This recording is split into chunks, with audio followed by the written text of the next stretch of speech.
ரொம்ப அட்டகாசமான டேஸ்ட்டில் கல்யாண வீடுகளில் செய்யக்கூடிய கல்யாண வீட்டு கத்திரிக்காய் பச்சடி தான் செய்ய போகிறோம். நான் 250 கிராம் பிஞ்சு கத்திரிக்காவை எடுத்திருக்கேன். பேனில் தாராளமாக நல்லெண்ணெய் சேர்த்துக்கோங்க. எண்ணெய் இதுக்கு அதிகமாக சேர்த்தா தான் நல்லாயிருக்கும். கண்டிப்பாக நல்லெண்ணெய் தான் சேர்க்கணும். அப்போ தான் டேஸ்ட்டு ரொம்ப சூப்பராக இருக்கும். நல்லா பிஞ்சு கத்திரிக்காவை எடுத்துக்கோங்க. அதை நாளாக கட் பண்ணிவிட்டு ஆயிலே நல்லா ஃப்ரை பண்ணி எடுத்துக்கோங்க. அடுப்பை ரொம்ப சிம்மில் வச்சுட்டு ஃப்ரை பண்ணணும். இது நல்லா வதங்கினதுக்கப்புறமா ஒரு பவுலுக்கு மாற்றிட்டு அதே பேனில் 1 ஸ்பூன் கடுகு, 1/2 ஸ்பூன் வெந்தயம், காஞ்ச மிளகாய், கருவேப்பிலை, பெரிய வெங்காயம் 2, பட்டை, கிராம்பு, ஏலக்காய் எல்லாத்தையும் சேர்த்துட்டு நல்லா வதக்கிக்கலாம்.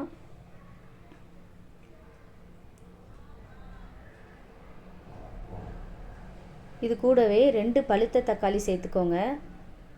தக்காளி நல்லா பழுத்து இருக்கணும், அப்போ தான் நல்லாயிருக்கும். இது வதங்கிறதுக்காக 1 ஸ்பூன் மஞ்சள் தூள், உப்பு சேர்த்துட்டு நல்லா மிக்ஸ் பண்ணிக்கலாம். கொஞ்சம் சீக்கிரமாக வதங்கிரும்.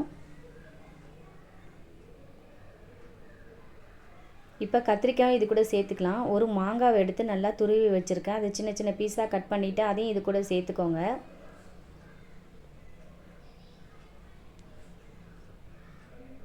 நாலு பேரிச்சம்பழம், பெரிய பேரிச்சம்பழமாக இருந்தால் 4, சின்னதாக இருந்தால் 5 சேர்த்துக்கோங்க. இது எல்லாத்தையும் நல்லா மிக்ஸ் பண்ணிவிட்டு ஒரு 10 நிமிஷம் அப்படியே குக் பண்ணி எடுத்துக்கலாம்.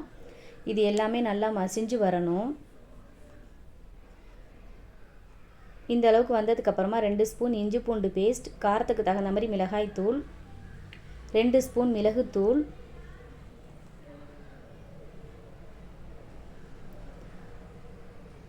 லெமன் ஊறுகாய் 3 ஸ்பூன் சேர்த்துக்கோங்க.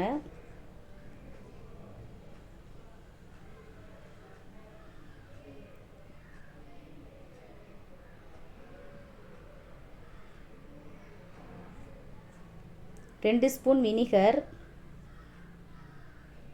1/2 ஸ்பூன் பெருங்காயத்தூள், லெமன் சைஸ் அளவு புளி கரைச்சி வச்சுருக்கேன். அதையும் இது கூட சேர்த்து நல்லா மிக்ஸ் பண்ணிவிட்டு ஒரு 10 மினிட்ஸ் அப்படியே குக் பண்ணி எடுத்துக்கலாம். இந்த மாதிரி எண்ணெய் பிரிஞ்சு வர வரைக்கும் குக் பண்ணி எடுத்துக்கோங்க. கடைசியாக 3 ஸ்பூன் டொமேட்டோ சாஸ் சேர்த்துக்கோங்க.